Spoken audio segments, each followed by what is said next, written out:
nós estamos comemorando aí a emancipação política de Salgueiro e essas histórias fazem parte da história da nossa cidade, né? Porque se você pega hoje, né, 2022, você vai lá atrás, em 1980, né, nós éramos muito jovens, né, éramos realmente sonhadores, estávamos tentando encontrar algum caminho. E eu estava nessa situação. Para quem não sabe, eu era um cara que eu bebia muito. Eu morava no bairro do Prado e eu bebia muito, todo dia, de segunda a segunda. E era, na época, era mais pitu mesmo, não era bebida, porque não tinha dinheiro para comprar. Velho Barreiro, era Velho Barreiro. Velho Barreiro. Depois teve o lançamento do Velho Barreiro, eu ainda lembro, quando o Velho Barreiro foi lançado, eu fiz um mangunzá na minha casa, lá no Prado, e os amigos lá foram para lá. Então a gente não era conhecido na cidade, eu particularmente, né? Mas o meu pai preocupado, porque eu não fazia muita coisa, mas eu gostava muito de ler.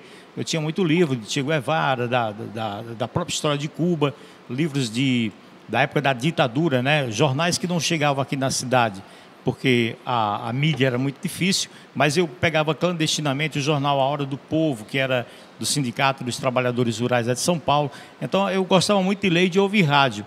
E o meu pai queria que eu tivesse uma profissão. Eu não fazia nada, eu só fazia passar jogo de bicho lá no bairro do Prado. Meu pai era barbeiro e o Prado não tinha calçamento, não tinha nada, era só... tinha muita pedra ali na rua Caboclo Eduardo, era um bairro que não tinha nenhum benefício. E na época, o Dr. Romão fez realmente aquele calçamento todo ali.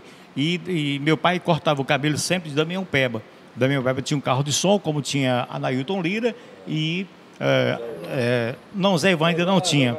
Zé Ivan foi depois, mas tinha esses carros de som. E Marcos Peba, eu tentava ser locutor numa marcenaria que tinha no Prado, chamada a Marcenaria de Zé Peba, que era o pai de Marcos. E ele via que eu tinha interesse nisso, mas não tinha oportunidade, não tinha rádio, só tinha 3 carros de som. Já tinha Tanúrio Brito, tinha Anailton Lira, e tinha também Ronaldo, que é o pai de Felizardo Gomes, o irmão de Felizardo Gomes, e os caras realmente de uma voz potente. E eu, né, nunca tinha pego dentro do microfone, nem tinha visto, né, um microfone, mas apareceu essa oportunidade e meu pai falou com o Damião Peba: arruma uma coisa para esse menino fazer, porque não tem jeito, ele não faz nada, só bebendo aqui, jogando bola na quadra do módulo. Eu estudava na época no Urbano Gomes, nosso secretário de Cultura Júnior também estudou lá.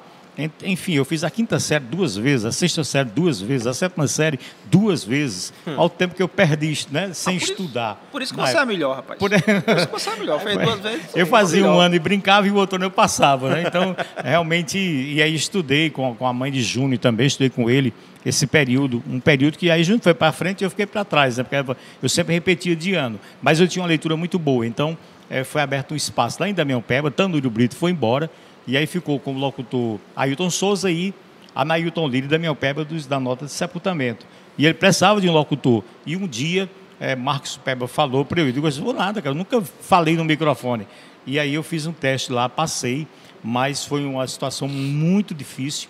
Era nos anos 80, não tinha rádio, não tinha internet, não tinha essa modernidade de hoje. Minha voz não é a voz de hoje, né, porque eu não usava ela assim, né, tecnicamente e profissionalmente, mas fui também muito rejeitado quando eu comecei no carro de som do Damião Peba. Damião fazia muita coisa ao vivo e ele não se importava muito com gravação, esses detalhes de mixagem, né? Ele queria fazer a propaganda, né? E eu fazia ao vivo o dia todo. Fazia das Serestas do Rodossom, que é uma banda também da época de baile, que fazia seresta lá no bar do estádio. Eu fazia as propagandas de outras lojas da cidade também, só que os comerciantes pagavam a hora. Quando viam que era eu que estava fazendo a propaganda, parava o carro de som, era Nego Wilson, era o motorista, e aí eles diziam: não, com esse rapaz aí a gente não quer não faça não. Se continuar, a gente não paga. E aí uma vez eu desisti, eu cheguei ali perto, antigamente o Bradesco funcionava ali naquela região da Antônio Angelim, e eu cheguei lá com um carro de som fazendo uma nota de perda de documentos. E ia passando os estudantes que tinham o vespertino na época do Carlos Pena, do Urbano Gomes, e eu estava lendo essa nota. E, rapaz, levei uma sonora vaia do pessoal que estava passando.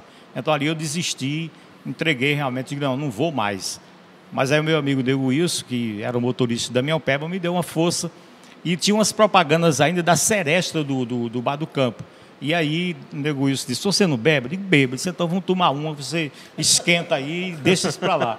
E tem que fazer a propaganda ainda, senão não dá certo. Aí eu sei que eu tomei umas com o Nego Wilson e a gente continuou a propaganda e tal.